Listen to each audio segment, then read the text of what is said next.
Okay, I'm ready to go here. Thank you, Council, for giving me the opportunity to present to you tonight.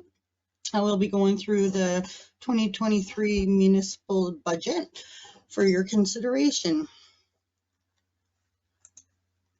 This is the table of contents. I'll just skip through that.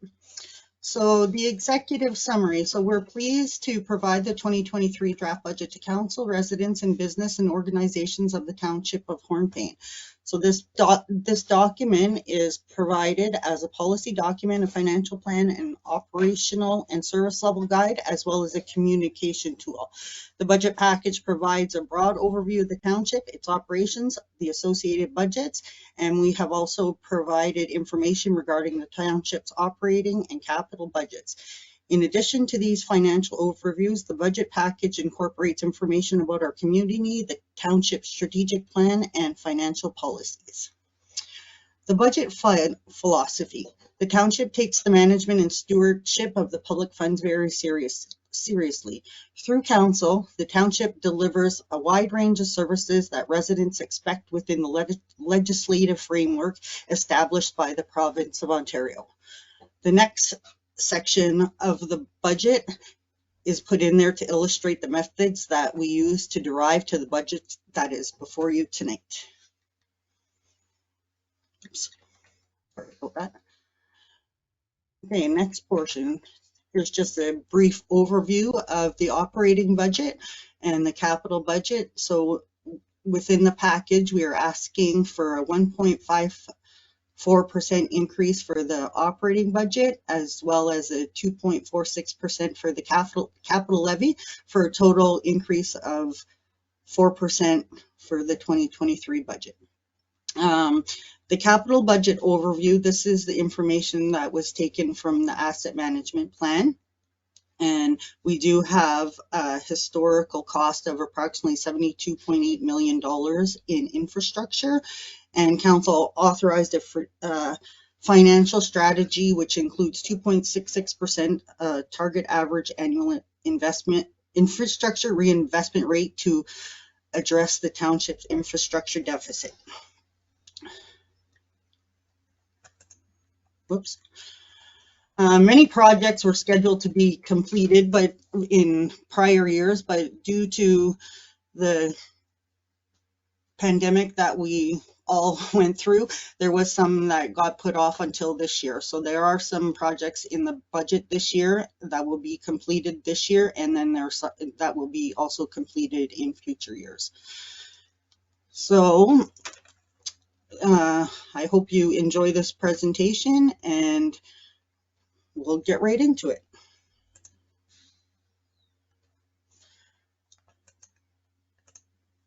So this is just a brief history of the Township of Hornepayne. And I did provide this brief overview, including the operations of the township and the impacts of the closure of the Hallmark to illustrate the devastating effects that the closure had on our municipality, and we're still feeling it today. I believe that there are some misconceptions circulating in our community that the rise in cost to the township water and sewer rates are a direct result of the water treatment plant that was commissioned in 2012. Although this is a contributing factor, it's not the only factor, and the closure of the Hallmark also does play a role, and it does have impact on our taxes as well. This is our organizational chart that was approved by council, I believe, in 2020. So I've included this for the benefit of the public and those reading the document of the hierarchy of our township. Next, we have Municipal Council, who is Mayor Cheryl Ford is the mayor, Councillor Drago Stefanik, Councillor Belinda Kistemaker, Councillor Peter Kistemaker, and Councillor Ted Ford all form our Municipal Council. And senior management team, Eileen Singh is our Chief Administrative Officer Clerk, Melissa Chenier, Client Services Manager, Jennifer Hill, Deputy Clerk, Dwayne Goodrow, Public Works Manager, Stacy Rendell, Economic Development Officer, and Miles Wallingford, Fire Chief. These are the individuals who make up our senior management team.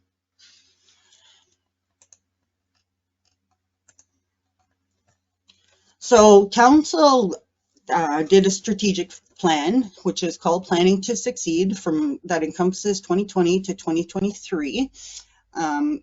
The strategic plan sets out the visions for the township, it guides the priority settings and the allocation of resources. We use this document when we are preparing the annual budget, as it is our guiding document regarding projects, programs, and services. So our mission is we are a municipality focused on providing value-added experiences to our citizens, visitors, and investors. Our vision, our quest for continual improvement and quality of life will make us a township where people want to live, work, visit, and invest. Our core values, which are integrity, accountability, and transparency, hardworking, respectful, and inclusive, they are what guides our actions. Our core values are a statement about who we are as a municipal government. In addition, our core values confirm who we are as a township council, staff, and volunteers.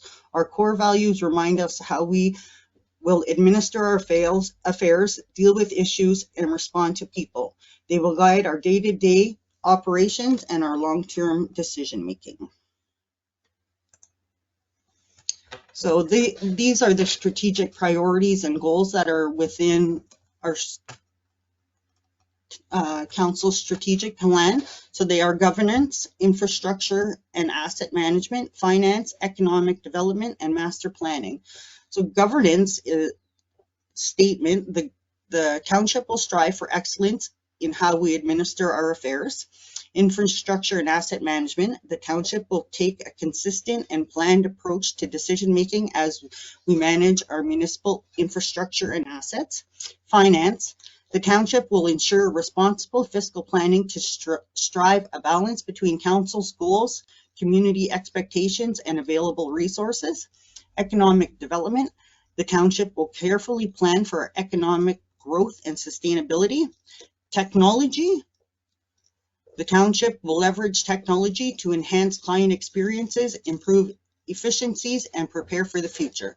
And master planning, the township will follow the master planning approach to decision making to ensure decisions are well planned and supported by public consultation, critical information, and defendable data. Oh, I just wanted to make mention that the township is in the process of updating the strategic plan to reflect the goals and objectives during this council term. This is a 4-year council term, and that should be completed within the next month. So the property tax assessment plays an important part in the calculation of the municipal tax rates. The township establishes the municipal portion of the tax rate, ensuring that we prepare and approve a balanced budget each fiscal year as required by the Municipal Act. We calculate the total municipal levy by projecting the financial requirements of the township for the tax year, then determine the revenue required to create a balanced budget. The total municipal levy is calculated against the total value of all municipal properties combined to determine the percentage rate of the property tax levy. So the assessment value times the tax rate for each property class equals our property taxes. So as you can see on this chart, residential is the highest that we have in our community at 62.48%, and then exempt is our second highest at 28.41%. The bulk of these exemptions are properties that are owned by the township. There's not much presence of commercial or industrial, which combined is less than 10%. In order to take the burden off the residential class, we require growth in these two sectors.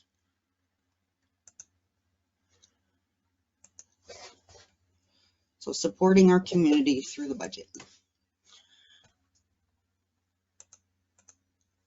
This slideshow shows a snapshot of the total operating budget, which is supported by property taxes.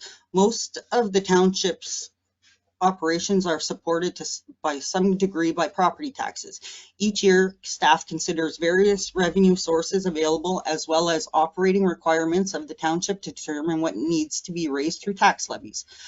The proposed budget to council tonight has a total of $3,833,360 in tax-supported operation expenses, and then we anticipate $1,754,780 from other sources, which include provincial funding, user fees, and contributions from reserves. The remaining that must be raised from property taxes is $2,078,580.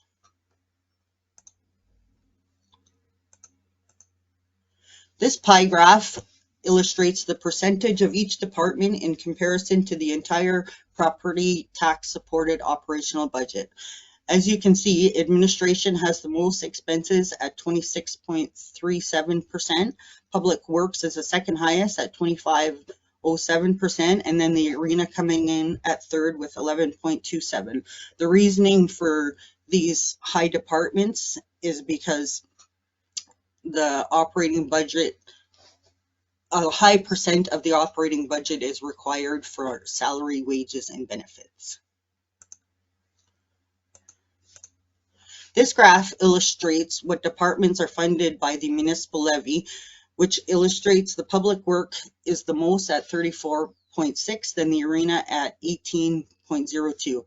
The administration department would be higher, however, it's skewed because of the Ontario Municipal Partnership Fund is processed through this department. So council. Hornepayne Council is the governing policy-making body of the Township of Hornepayne, who determines the programs and levels of service to be provided to residents and ensures the accountability and transparency of municipal operations. Council consists of the mayor and 4 councillors who are elected every 4 years. The current term of council is 2022 to 2026, with the inauguration meeting held on November 15th, 2022. Some of the highlights in council budget. On September 20, 2022, Council enacted bylaw number 1948, effective January 1st, 2023, that the annual remuneration paid to members of council shall be $12,000 for mayor and $8,000 for council, and that the members of council shall be provided a monthly allowance of $150 for incidental costs associating with local mileage, home internet use, and personal cell phone use. So this is reflected in this budget. There is also a $5,000 increase to advertising and public relations due to the retirement of our previous CAO clerk. $5,000 has been included in the mayor's travel and training budget for the CAO mayor relationship building and alignment, and $500 has been included in materials at the request of the mayor to purchase a suitcase to transport township supplies. Administration. The administration department provides an essential link to the public and support to council, boards, and committees by providing research, professional advice, and by implementing council's decisions and maintaining the operations of the township. The administration department includes the office of the CAO, the clerk's department, and the finance department. The CAO for the township provides advice to council about the township's organization and operation procedures and is responsible for the overall administration of municipal departments. The CAO ensures that all municipal departments are provided quality service in a timely, efficient, and cost-effective manner. The clerk's department is responsible for the provisions of administrative support to the municipality and members of council. This would include the preparation of agenda and minutes, maintaining the record-keeping system, and the preparation and overall conduct of the municipal elections process. The finance department has overall responsibility for the municipal's financial activity, including accounting, tax billing and collection, budgets, financial reporting, investments, banking, insurance, and risk management. The primary function of the Townships of Hornepayne's finance department is to provide financial management information to council, municipal staff, the public, and other governments. So some of the highlights in our administration department is on the revenue side, water disconnections, marriage licenses, penalties and interest, income, commissioning tax certificates, and miscellaneous rents and revenues are all increased based on prior year actuals. There is a $19,100 increase to the Ontario Municipal Partnership Fund as per our annual allocation. I just want to make note that in the insurance for all departments is currently budgeted in administration, which will be further allocated to each department. The overall increase to the general liability insurance is $2,409, which is 2.05%, and there is a decrease in cyber insurance of $540 from 2022. The highlights in expenses, there's a slight decrease in wages and benefits due to staff changeover. There's 13.91% in OMERS due to the OMERS requirement that effective January 1st, 2023, we must offer membership in the OMERS pension plan to all non-full-time employees. And you will see this same trend throughout all of the township's departments. Material and supplies and tax collection services all increase based on the prior year's actuals. There's a $5,000 increase to travel and training for the CAO and mayor relationship building and alignment. $5,000 increase to travel and training for diversity, equity, and inclusive training. And $15,000 increase to computer maintenance and upgrades, as well as $5,000 increase to subscriptions to maintain the systems that we implemented through the municipal modernization funding. The fire department. The Hornepayne Fire Department provides fire suppression and prevention and rescue services for the township. The volunteer firefighters not only respond to fire calls, fire alarms, and carbon monoxide alarms, but also respond to medical assists and automobile incidents and other emergency situations where their services are required. They also teach fire prevention at the schools and participate in community public awareness activities throughout the year.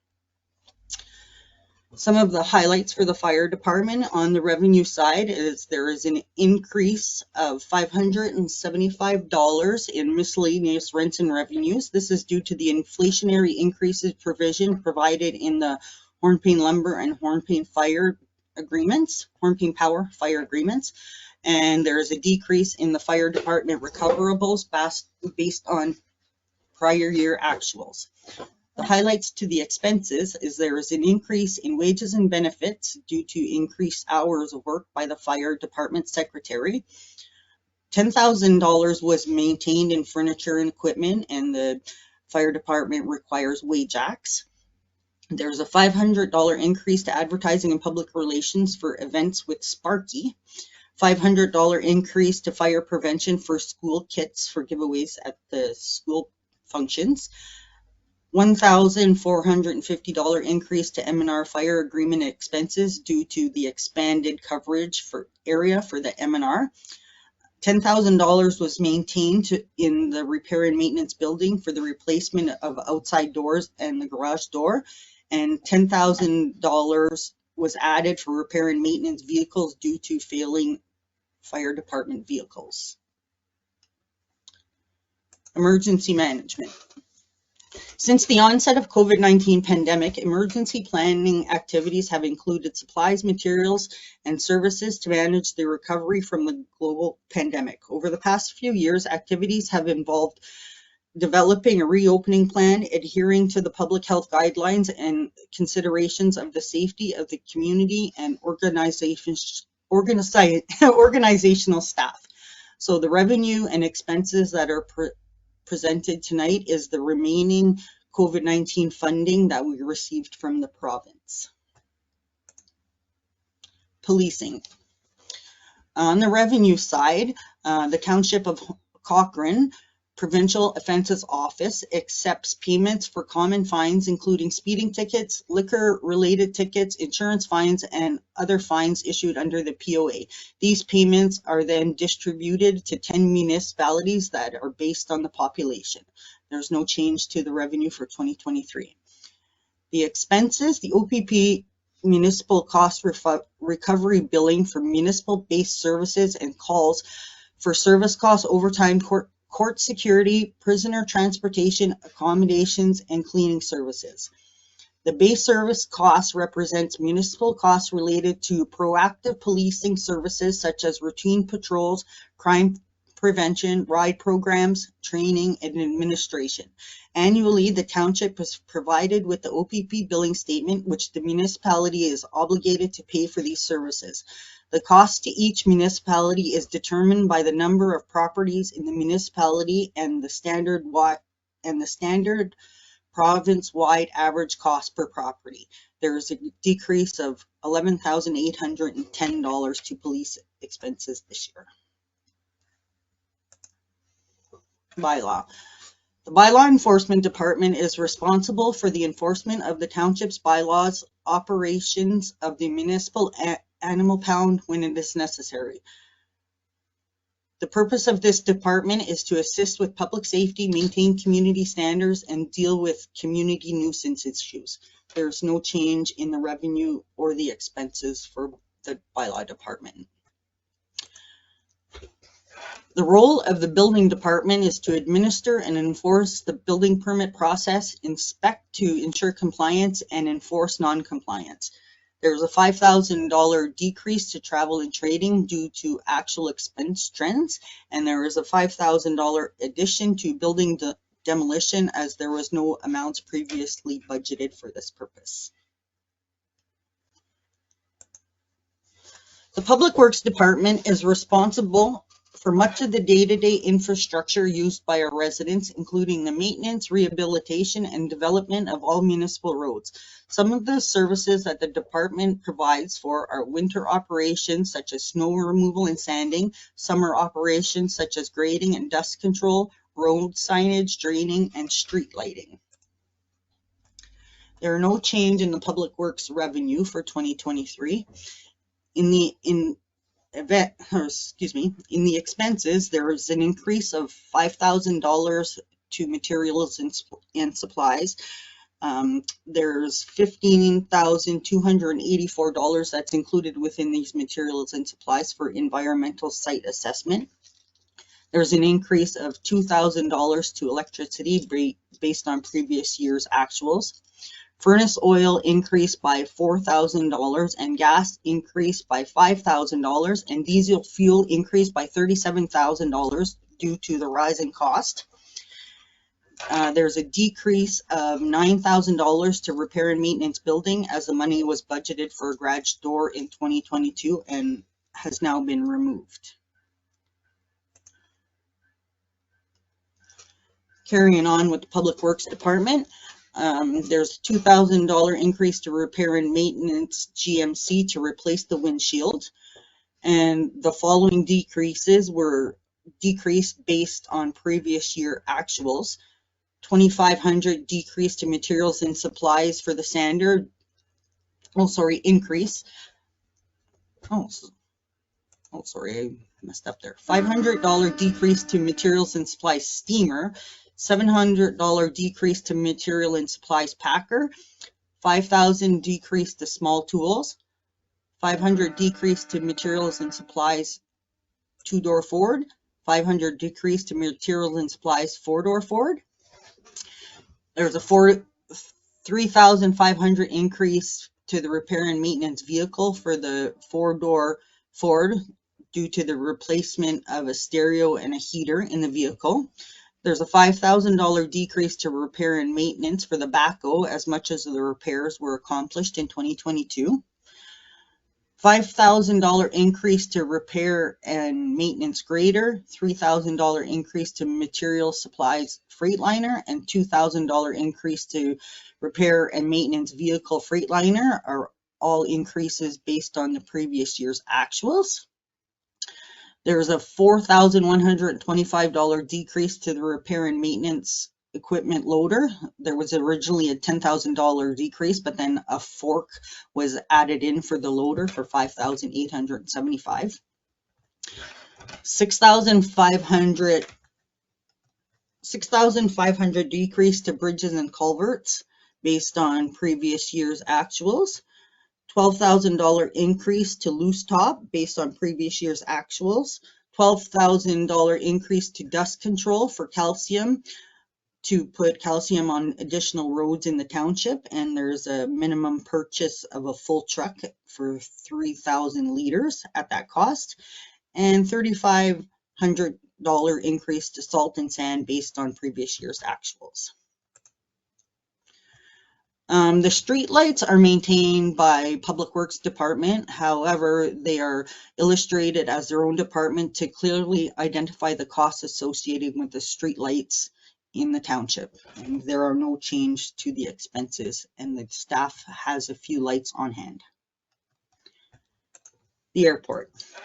The Township of Hornepayne's airport is located at 10 Airport Road off of Highway 631 South. It is unmanned but available for charters. Our airport is mainly used by the Ministry of Northern Development, Mines, Natural Resources and Forestry, the Ministry of Health, corporations and private pilots. Our airport features a paved runway that is 3,500 feet long and 75 feet wide, an aircraft radio control of aerodrome lightning system for edge lightning on Type J system, which means that the system is activated by keying in the microphone 5 times within 5 seconds. That is pilot controlled lighting. Also, we have available Jet A fuel. The highlights in the airport is there's $20,000 increase to fuel sales due to the rise in costs in sales. $4,000 increase to airport landing fees due to increased airport usage. The highlights in the expenses are $500 increase to materials and supplies due to previous year's actuals, and the budget from the airport blower has been removed and added into the budget for airport plow and bucket. Also, I want to make mention that the salary, wages, and benefits are currently budgeted for this department in the Public Works Department. Long-term debt. Although our budget accounts for 4 long-term loans, this particular section is for the interest portion of one loan and 32% of the interest of the second loan. The principal portions are in the capital budget. The other remaining 68% of the second loan and the other 2 loans are funded through the water and wastewater user fees. There is a decrease of $1,220 due to our scheduled payments. Garbage landfill. The township owns but does not operate a public dump or landfill. Instead, the township contracts the operations of the landfill transfer station out to a third party who is responsible for residential and commercial garbage pickup and for managing of the transfer station, keeping such things as electronic waste, wood, and tires separated. The contractors also manage the operations of the township's share shack. The township public works staff is responsible for transporting the litter from the transfer station to the active landfill site and also manages that site that is not open to the public. Public works staff also engage in semi-annual cleanup weeks as well as our annual hazardous waste day.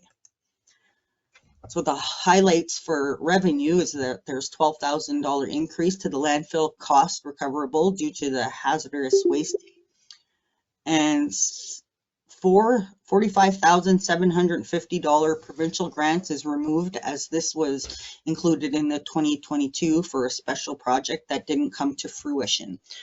The highlights for the expenses is $2,700 decrease in furniture and equipment and $500 decrease in materials and supplies is due to previous year actuals. There's a $61,000 decrease to advertising and public relations, and that relates to the expenses or the revenue for the special project that we didn't end up doing. $1,310 for landfill monitoring, and the contract is due due to the contract with Pension for our landfill and transfer station monitoring. $5,025 garbage collection contract due to the increase to the contract, and $1,900 repair and maintenance building for a generator or some sort of heating source in the building up at the transfer station. Also, for this department, the salary, wages, and benefits are currently budgeted in the Public Works Department. Health and safety. So health and safety encompasses quite a few of our obligations. So for the first one being 911 service dispatch. So the Sault Ste. Marie Central Ambulance Communication Center is one of the 22 provincially mandated ambulance communication centers across Ontario, who is responsible for servicing the Algoma district, who bills our municipality annually for this service.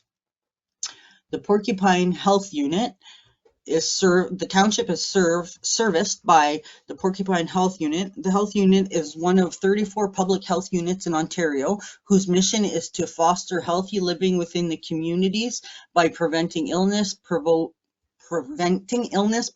healthy choices, and providing trusted support and information. The health unit provides the township with their municipal levy annually. The Algoma District Service Administration Board was created by the province through the District Social Services Administration's Board Act to deliver specific programs in the ADSAP jurisdiction.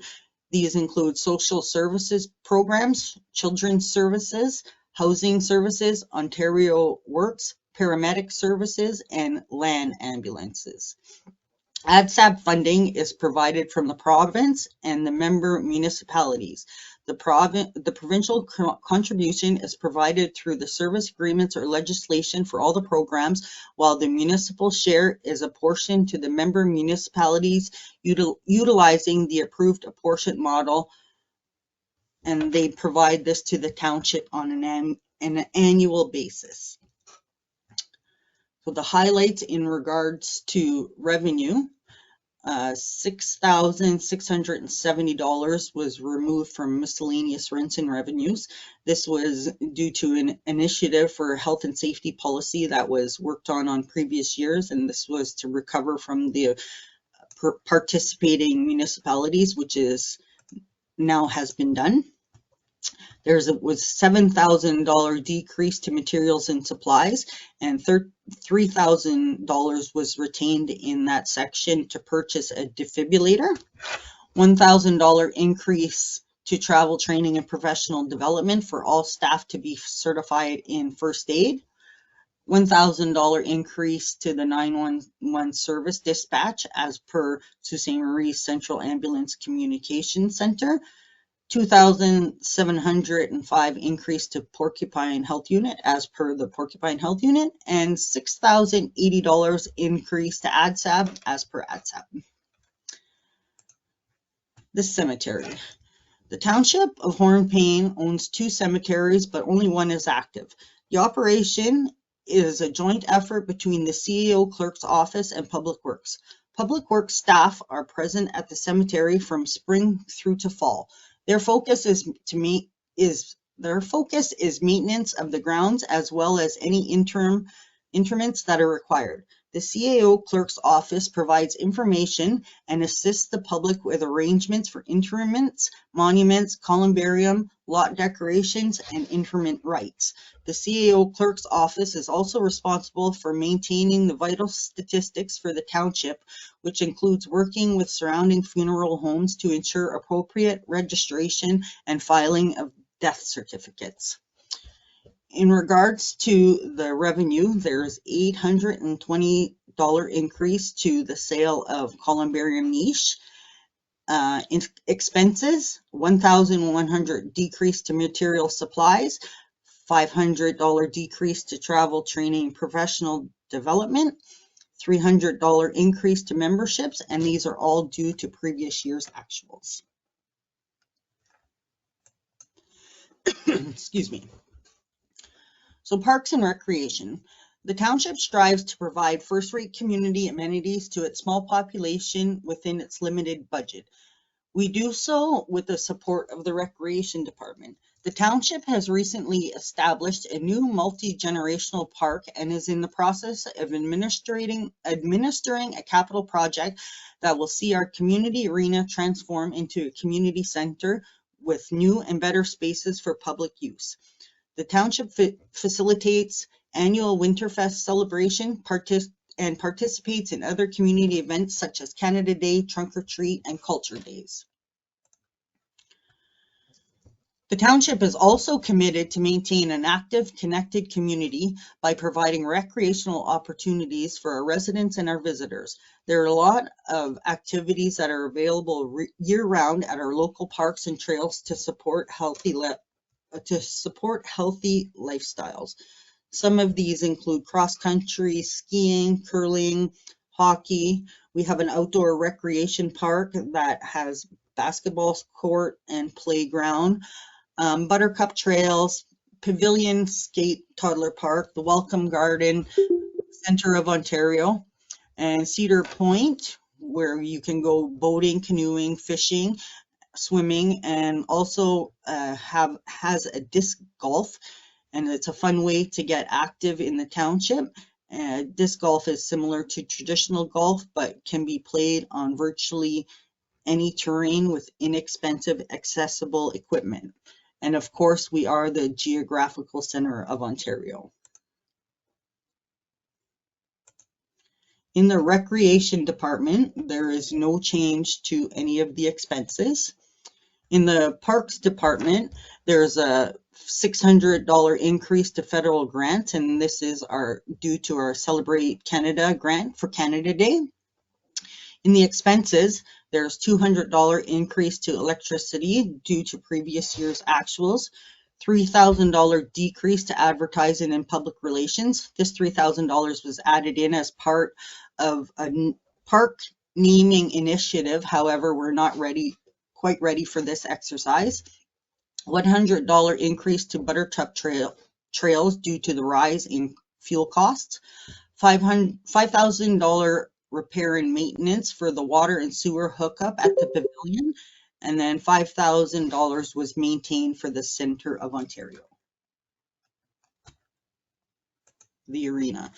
The Township of Hornepayne offers a variety of recreation programs at the arena, and it is open approximately November 1st to March 31st each year, and it includes adult hockey, figure skating if there is an instructor available, ice rentals, minor hockey, shinny, and public skating.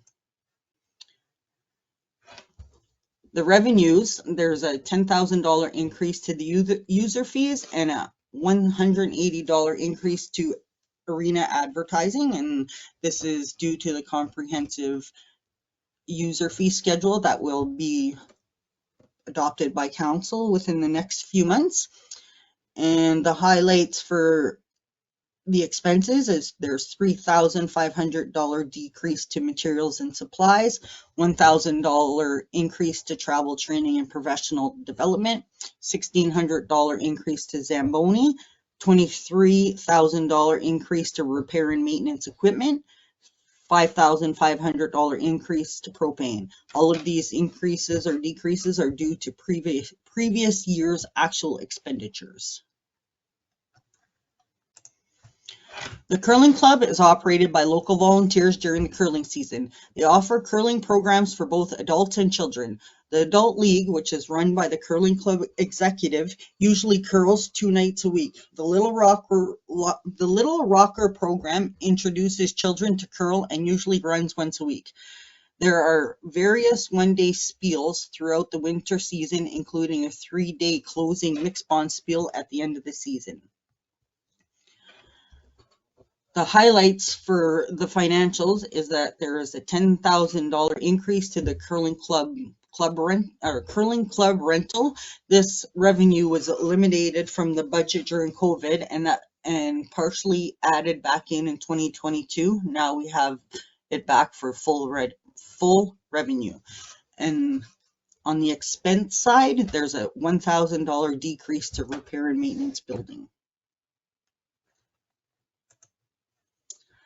So in regards to the canteen, there's currently no permanent rentals for the canteen, and council passed a resolution to provide rental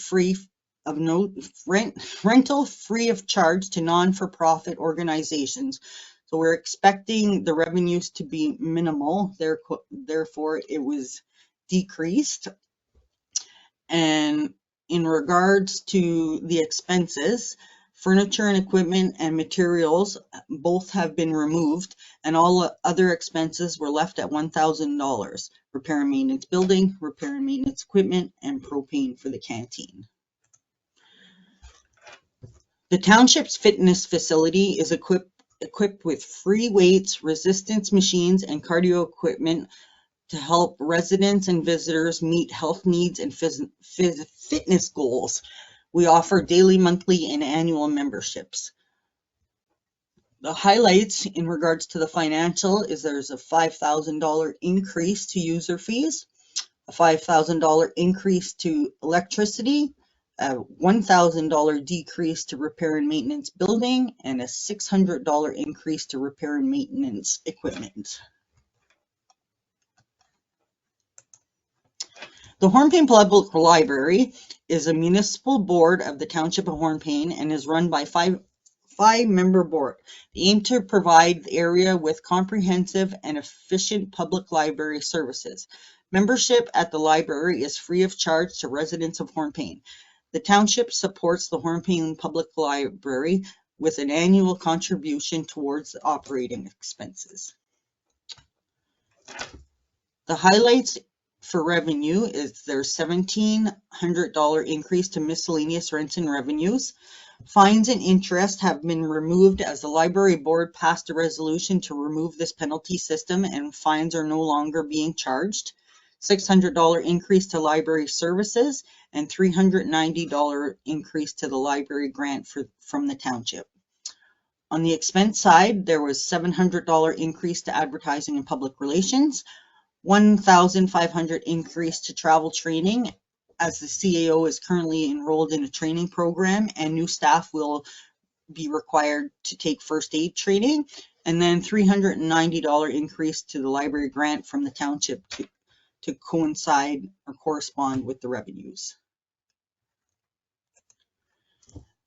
The Economic Development Department is committed to our strategic goals of carefully planning for our community's economic growth and stability.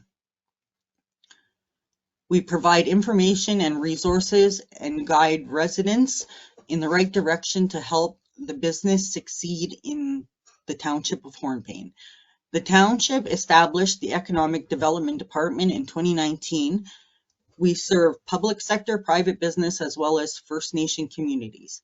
At the township, we ensure that the quality of our work is beyond client expectations, whether it is a small business plan for a new entrepreneur or research for the municipality or region.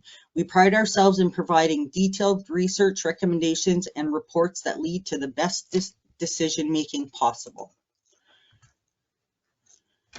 For highlights in regards to the financial, the transfer for reserve has been removed as the NWMO economic development dollars have now completely been spent. $6,505 decrease to federal grants, as this is the portion that we are anticipating from FedNor for this year. For the highlights for expenses, there's a $2,000 decrease to material and supplies due to past financials. $400 decrease to memberships due to past financials as well. $5,000 increase to travel and training due to the economic development conferences, as well as additional conferences that council appointed the EDO to attend. And a $435 increase to office rental as we received notification from the HHC of this annual increase for 2023. Planning and development. The focus of the planning department is to process development proposals which lead to a more vibrant and healthy community. Planning is also responsible for the official plan, which contains policies to guide the development within the township. It provides direction to both staff and council when making land use decisions. In regards to the revenue, there's no change in revenue. There is a $4,000 increase for consultation and $4,500 increase to software for the GIC system and asset management system support. Service Ontario, Hornepayne Service Ontario office is Private Service Ontario Centre and is operated by the township, who is under contract with the Ministry of Government and Consumer Services. Hornepayne Service Ontario office is located within the town hall and is open Wednesdays and Thursdays, 10 a.m. till 2 p.m. We offer services such as renewal of health cards, driver's license and license plates, registering a vehicle, and ordering vehicle records. There is no change to the revenue, and expenses is just wages and their corresponding benefits.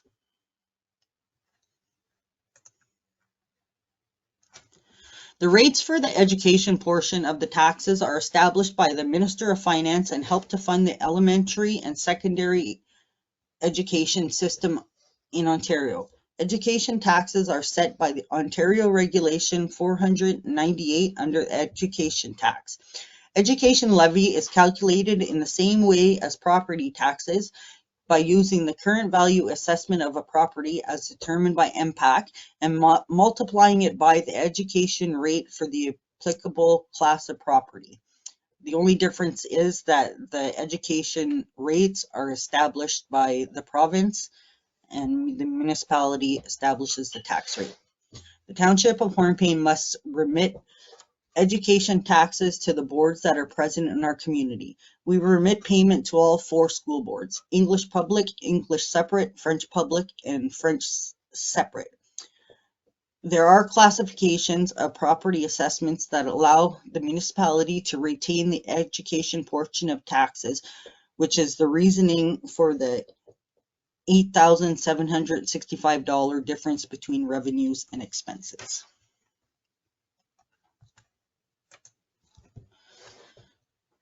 So in the non-property tax supported operations, this includes water and wastewater in Hornepayne. The operations and maintenance of water and wastewater services and facilities are carried out by OCWA under contract to the Township of Hornepayne. However, none of the operations are funded through these property taxes. Revenues are raised primarily through user fee charge to customers for their water and wastewater services. I don't want to spend too much time on this section as it has already been approved for council, but I do want to make mention that it appears that there is an increase of 3.66% to water and 5.04% to wastewater, but this is in fact the total increase in the corresponding expenses. As council is aware, in 2022, there was ACWA credits present in the revenues and transfers to reserve present in the expenses, which both do not exist in the 2023 budget. Therefore, the total increase to the water and sewer rates in 2023 is 2.91%.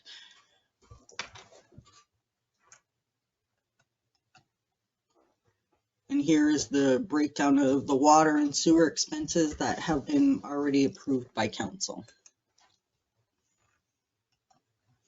So the capital budget and grant supported initiatives. So capital projects vary in size from the replacement of desks, tops, and laptops used by township staff daily to the replacement and or rehabilitation facilities and water and wastewater infrastructure. A project may be completed within a budget year or it may be over multiple years. At times, the township can secure funding from the provincial and federal programs or access savings from reserves and reserve funds, and other times it needs to be funded by the use of debt.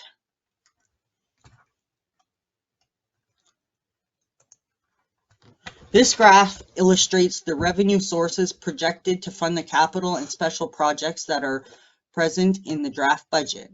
The lowest is the municipal levy at 0.65%, and deferred revenue is essentially grants that have been received in previous years. So if you combine the deferred revenue along with the grants, you get 49% of the total revenue sources.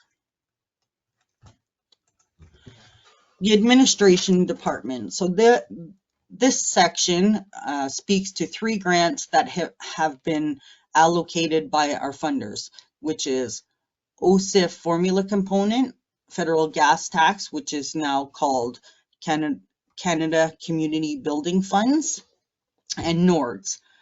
So the corresponding expenses are to transfer the grants to deferred revenue to be used in future years for upcoming projects. The OCWA funds and the NORDS are being held for the 3rd Avenue Water Project, and the federal gas tax is being used in 2023 for a portion of the airport project and the remaining portion of the pavilion extension project.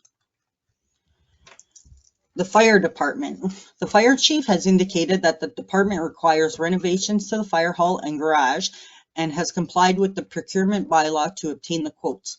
A new pumper truck is also required as per the regulation. Since it is over 25 years old, it is not fit for service. The only way that it can be used past the 25 years is if the fire chief provides consent. It is now 26 years old. The fire chief may be able to obtain this vehicle at a lower cost. The cost for the self-contained breathing apparatus is for 10 units, as the current equipment is failing and is not safe or adequate for use. As funding is available for these purchases, a long-term loan is a potential solution. The Public Works Department. The long-term loan principal portion of one loan and 32% of the principal of a second loan. And the Public Works Manager has recommended for the township to purchase a chassis truck to replace the dump truck and sander that is requiring increased repair and maintenance and is unfeasible to continue on this route. The sweeper is being recommended to be replaced with a sweeper accessory that will attach to the loader. A side-by-side is being recommended in order to free up staff time from requiring to transport the summer students. A snowblower is being requested to increase efficiencies for snow removal.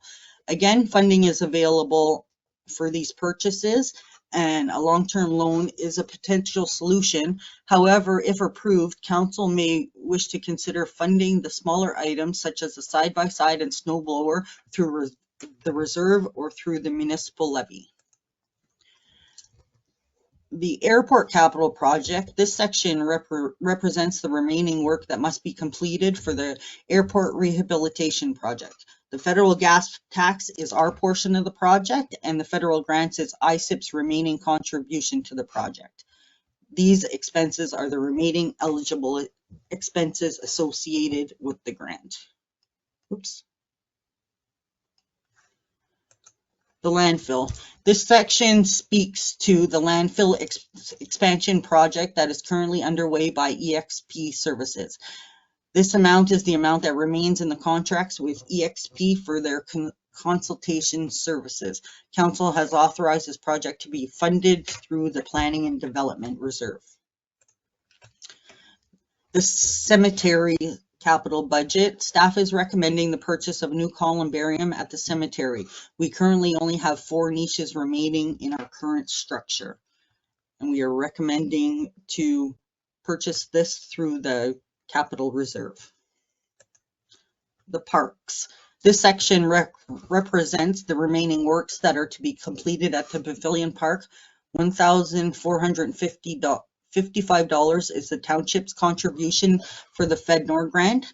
$21,800 is a combination of the FedNor grant, which is $4,370, and the ISIP grant at $17,430.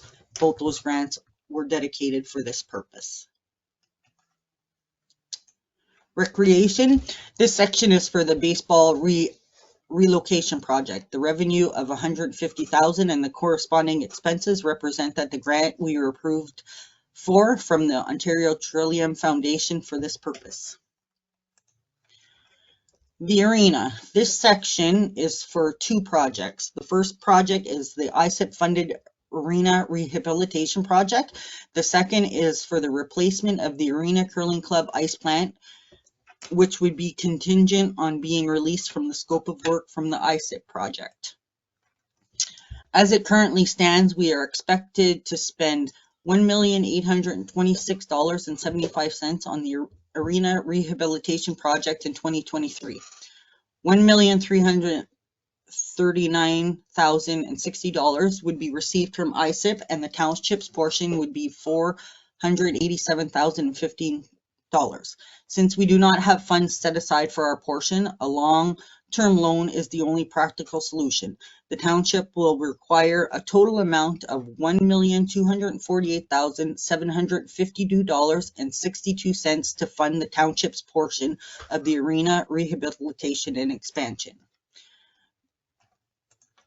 The replacement of the Arena Curling Club ice planche, which you will see on the agenda this evening, is the recommendation that came out of the energy audit performed by J.L. Richards. This project would be the perfect contender for the FCM Green Municipal Fund. However, only 25% of it is grant, 55% is loan, and the township would require to contribute 20%. We would not have funds for our 20%, therefore, again, a long-term loan is a possibility to consider. The library's capital budget. The Township of Hornepayne partnered with the Hornepayne Community Library and was approved for a Canada Healthy Communities grant to provide the lending library no-cost access to 10 tablets through our library. The new computer tablet lending library is to keep the vulnerable connected. So the revenue and expenses are in regard to that grant. The planning and development. This section encompasses three projects that we are currently in the process of. The RED program, which is wages and benefits, marketing and branding, affordable housing strategy, business retention, and an expansion plan. The FCM is for our public citywide to do the building condition assessments, and for the CIP, we have $4,845 left in our contract to finish that up.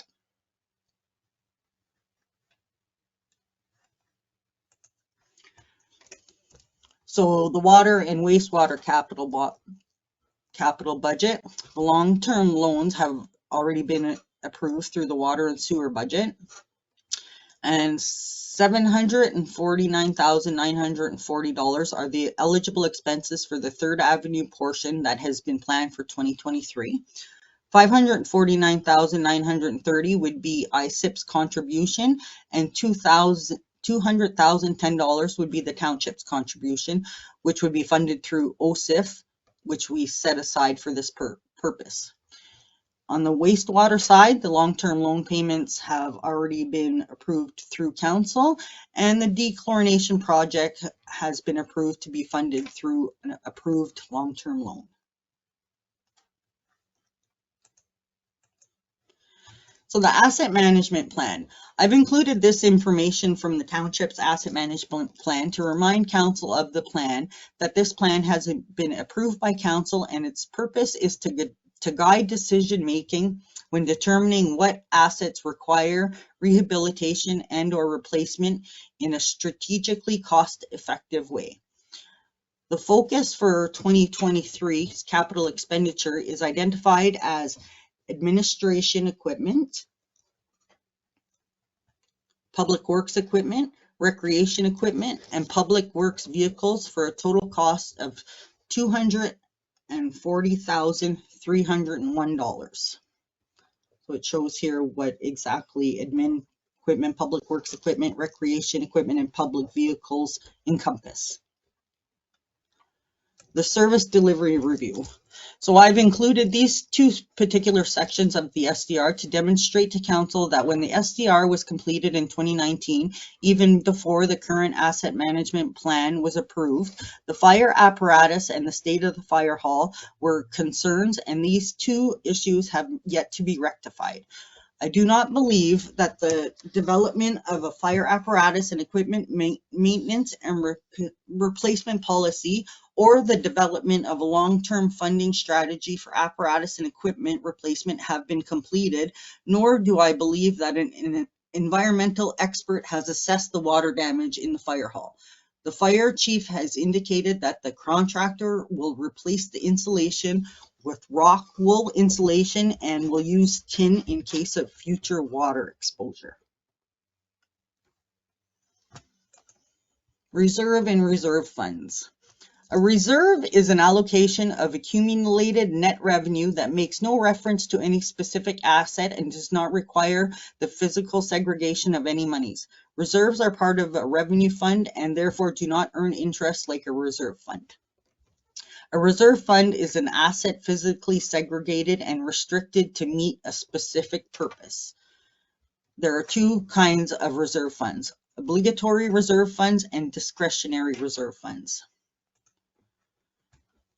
So in our reserves for the 2023 draft budget, $25,000 is being recommended for a columbarium to be funded through the capital reserve. $55,502.55 from the Community Wellbeing Reserve for the RED program.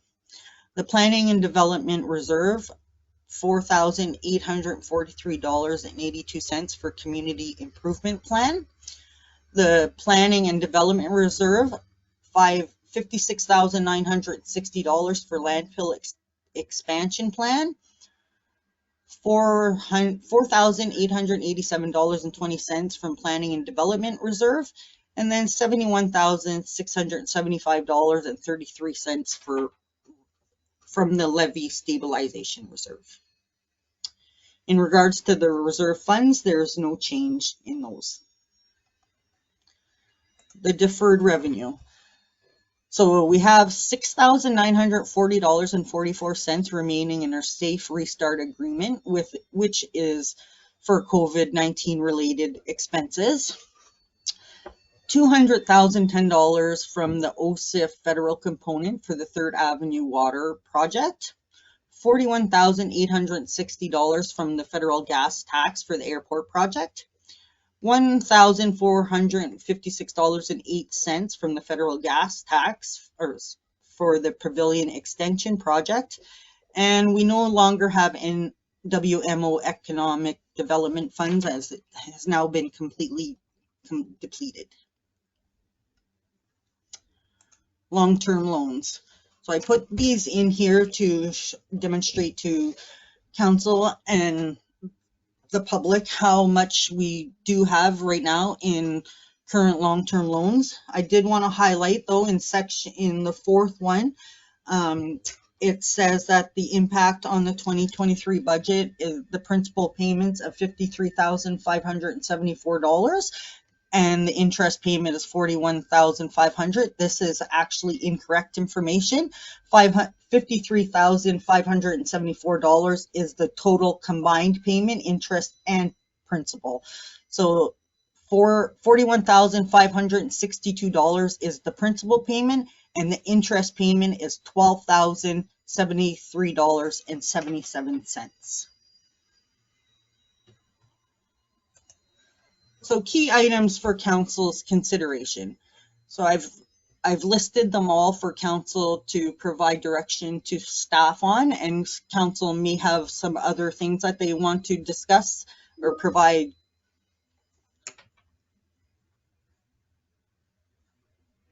Oh, sorry, 1 second. Oh, okay. The principal and interest. So it was $41,562 for the principal payments and $12,073.77 in interest payments. And just for council's information. I do have all of my talking notes on a slide presentation, which I will be providing to council for information, so you can have that in writing. So like I was saying, the key items that I have set out for council's consideration is to implement a 4% increase to the tax rate, which would require a $71,675 transfer from the levy stabilization reserve. In the absence of this reserve transfer, the increase would be approximately 7.5%. So a 1% tax rate increase equates $20,469. So I did provide council with a chart for other options to consider for a tax rate increase ranging from 0 to 7.5. And alternately, an increase in revenues or decrease in expenses would be required to bring this down. Another key item is a $12,000 additional expense for dust control, $10,000 travel and training for mayor and CEO training, $5,000 travel and training for diversity, equity, and inclusive training, $50,270 in principal long-term loan payments to be funded through the municipal levy. Council may wish to consider funding this capital budget requirement from a capital reserve.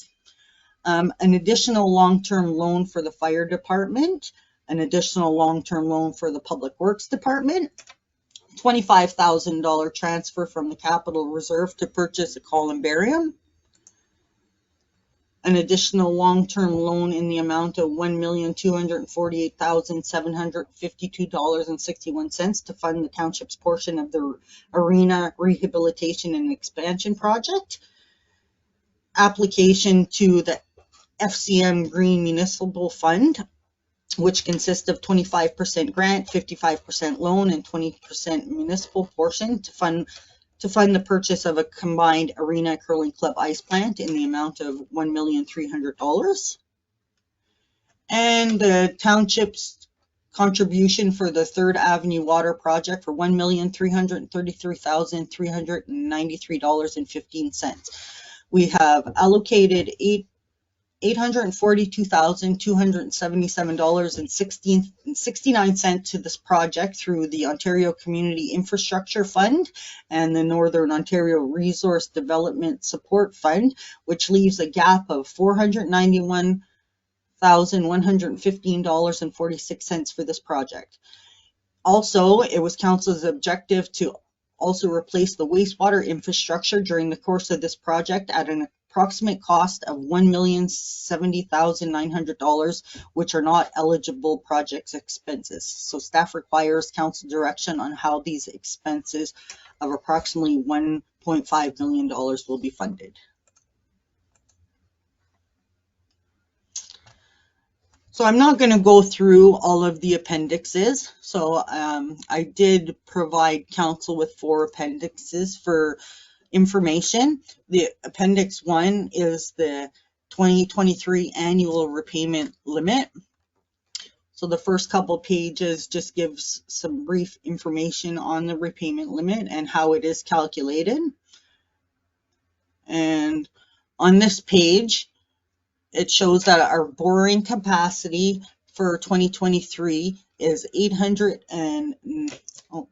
this is actually calculated on this page, is $892,655, which is right here on the slide, which then we take away the $149,745, which gives us a remaining annual repayment limit of $742,920.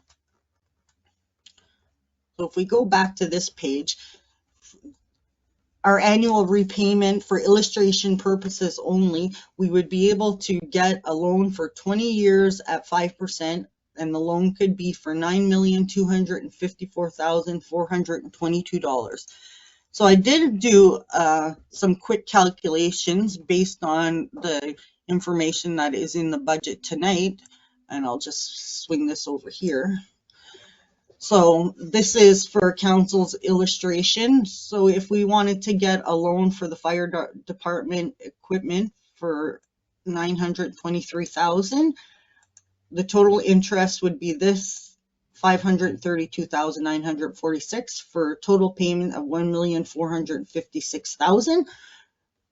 $72,821 would be our annual payment. And then the increase to the taxes that we would receive the loan this year. And then in future years, the impact on our budget would be 3.56% increase for 20 years.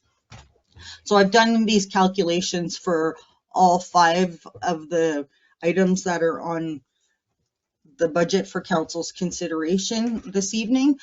So the increase to the taxes wouldn't be for this year, it would be for all future years for 20 years.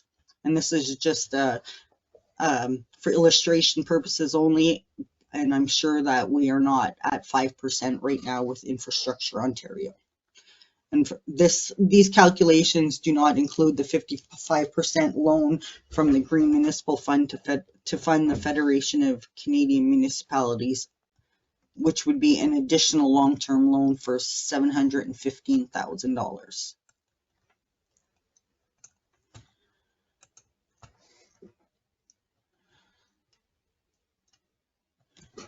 This next appendix is the financial indication review, and these are based on the 2021 financials. We have not yet received the 2022 financials.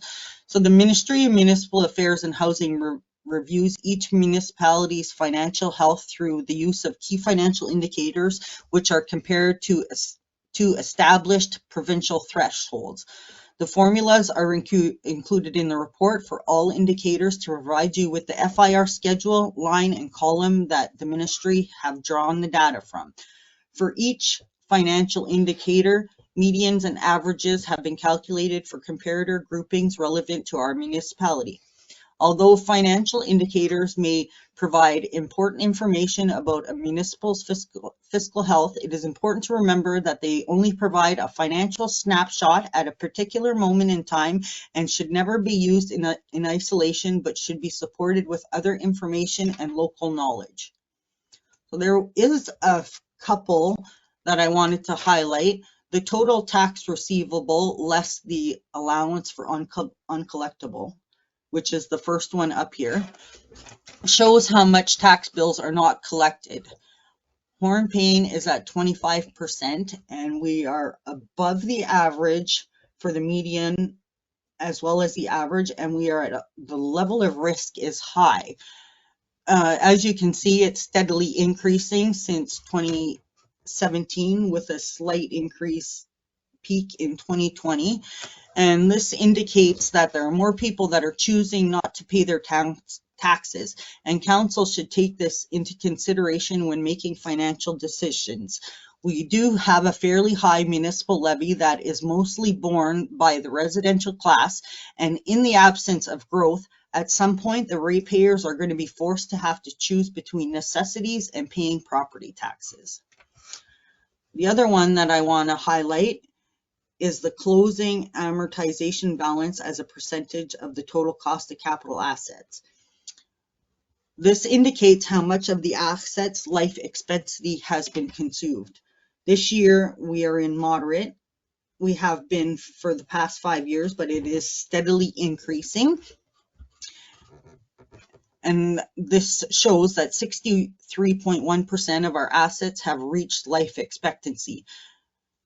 This illustrates that 63.1% of our assets require rehabilitation or replacement. Without spending funds on our existing deteriorated assets, this number will continue to rise.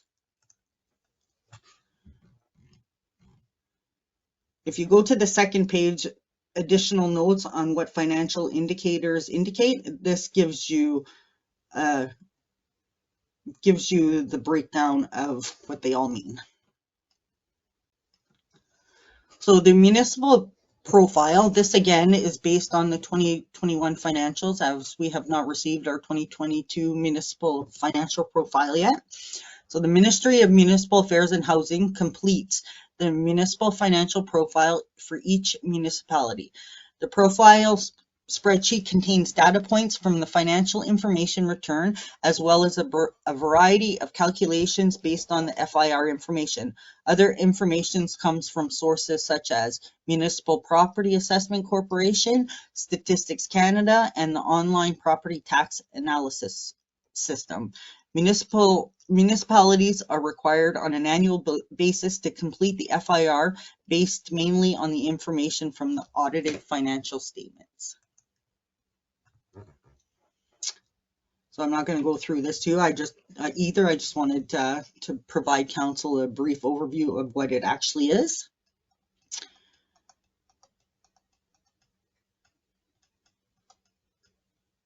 And the Ontario Municipal Partnership Fund Workbook. So this workbook is provided by the Ministry of Finance, and this document, the workbook documents the outline. This document outlines the underlying data elements and provides detailed calculations of our municipality's 2023 OMPF allocation. So this one gives you all the components of what OMPF is and gives you the calculations, how it was derived to the amount that we do receive. And then the Ontario Municipal Partnership Fund 2023 Northern and Rural Municipal Fiscal Circumstances Index Workbook.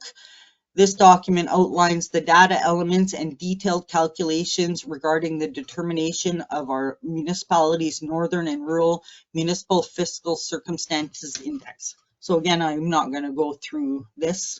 I just wanted council to have it for their information. So that brings me to the end of my presentation. I'm just going to throw this here on the slide right now to show that show the draft budget consultation period for council and for the public.